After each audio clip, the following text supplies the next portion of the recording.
the wheel all set up so I can throw a little bit while I'm here visiting. Maybe make some ice cream tonight. Maybe go through some fabric for the wall hanging that's gonna cover the electric box that's been exposed for over a year now. That's being covered by a piece of paper. I'm also trying so hard to get my hair to curl. I just keep scrunching it and hoping that it will decide to stay.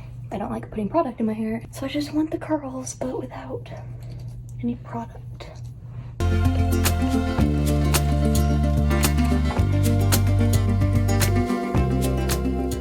was a little bit worried after my first try, but this right here, not bad. Could be better. Could have made it quicker, but it's not bad. I remembered.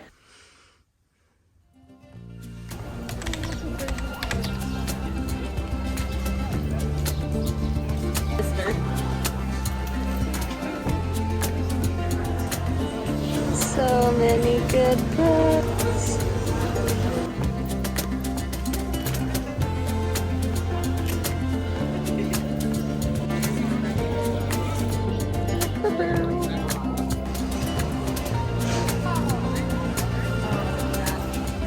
Well, I'm going to do a little bit of throwing before dinner tonight. I've been running around doing some stuff, so I thought I could show you what my setup looks like. It's beyond messy, but it works.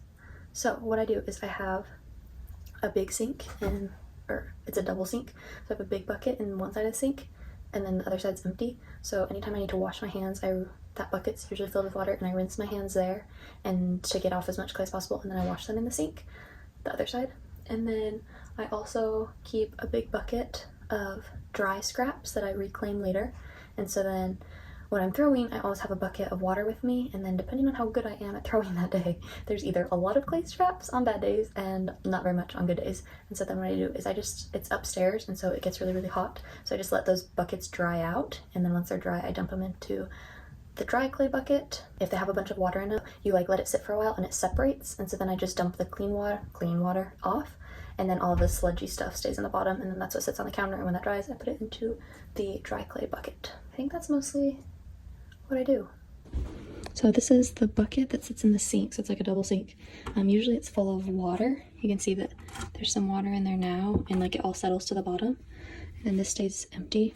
As a backup though too, we installed these sediment traps, and so you can see that this side of the sink is like super clean, and then this side, the one that's like doesn't have the bucket, definitely catches sediment. Honestly, probably time that we should empty that.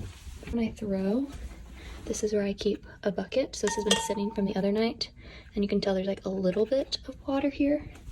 And so what I'll do is I will very carefully empty off the top of the water.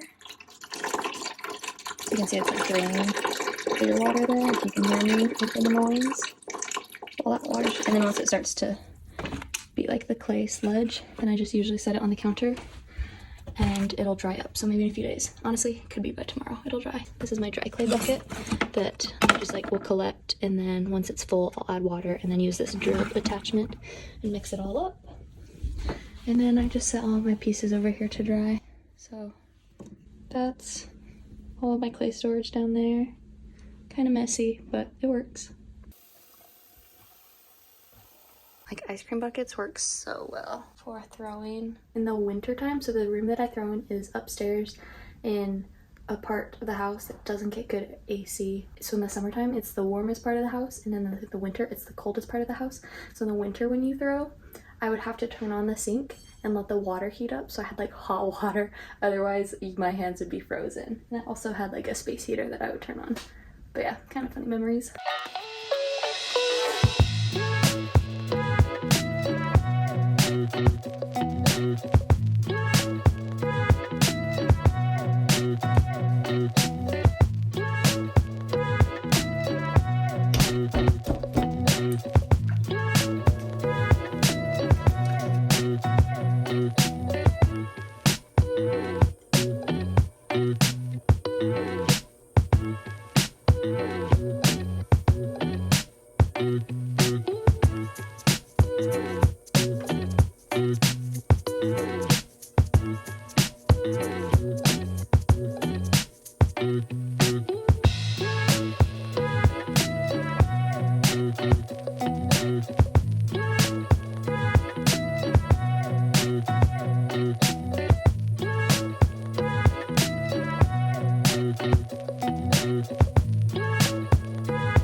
feel like this would make such a fun like big pillow, but it's white and our bedding's tan, so I don't feel like that's gonna work. And then I can't decide if I want to get these because I feel like they would add, but our couch is kind of this color, and so then maybe it's too much yellow. We'll see.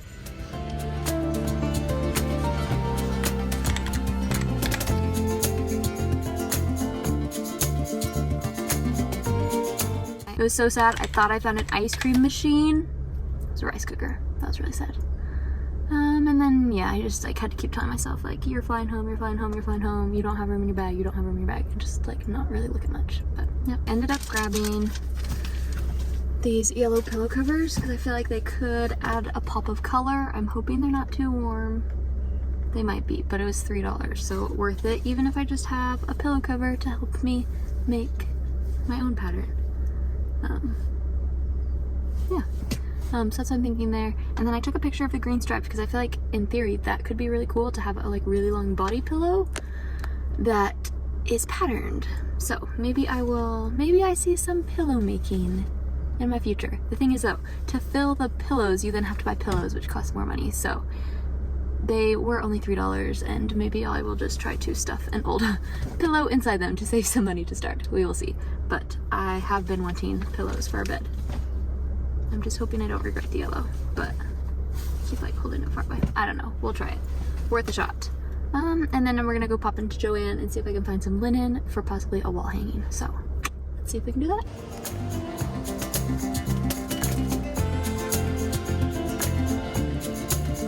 It doesn't look like we have many options.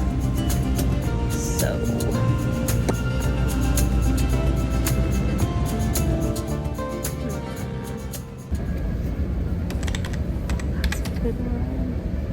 this color reminds me of Scrubs because that's what my dad would wear growing up. So always, anytime I see this color, I just think of Scrubs.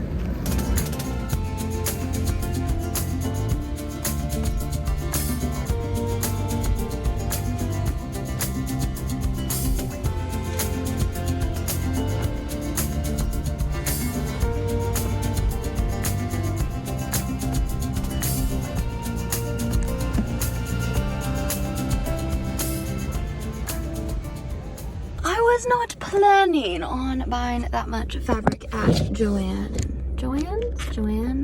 craft store. I don't know how you say it. But I did. I bought well, first off, I didn't know what fat quarters were until like months ago. But I bought like 20 of them, and originally I was just gonna do a wall hanging to cover our electrical box, but then when I was there and they were on sale and I was like, maybe I should make a blanket too. And so we will see what comes of it all, but I bought a bunch. If I can hold them all. Got a bunch of them. Like this like neon green is so good. And same with that blue. I'm excited.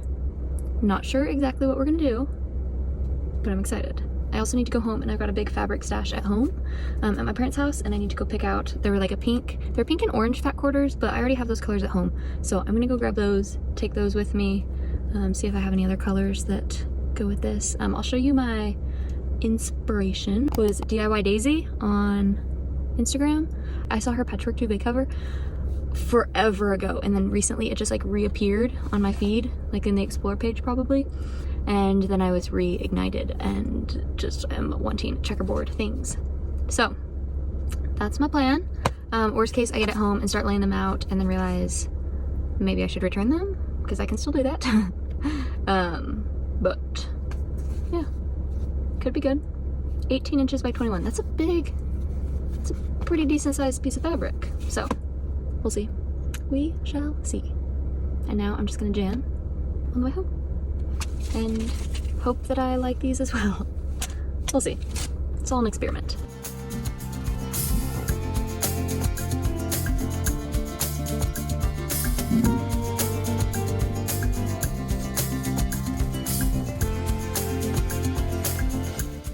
So I did a little bit of reorganizing and cleaning, and today is probably the last day that I can throw.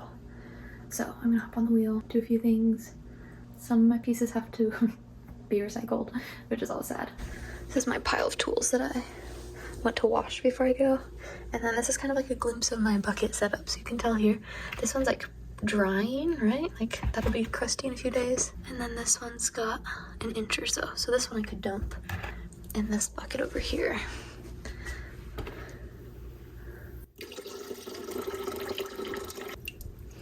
And then I will just set it back over here. And then we'll see if any of these like get super dry, because then usually what happens is it just like dries out, kind of like in the wheel, and then you can just like, it just like falls right out. And then I bring it over here to my bucket, which these get to go in the bucket because there are cracks.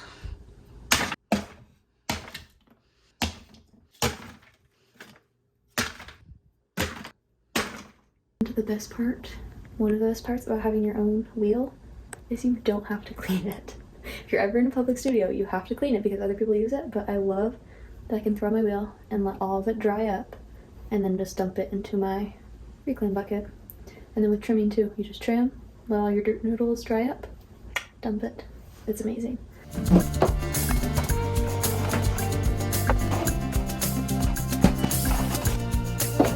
Last time we tried the kiln, it misfired, and so we were a little nervous, but all good. It turned off when it was supposed to, and took the right amount of time, and I'm excited to open it up. It's a bisque fire, so nothing like too crazy, but still exciting to have some stuff ready to glaze for next time.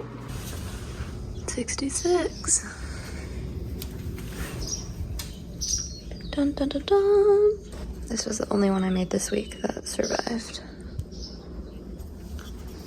So Maggie Boyd is one of my favorite ceramicists, and this is how I noticed that she does her handles. So this is what I tried a while back because I just have never had good success with handles, and about half of them cracked, so I need to improve.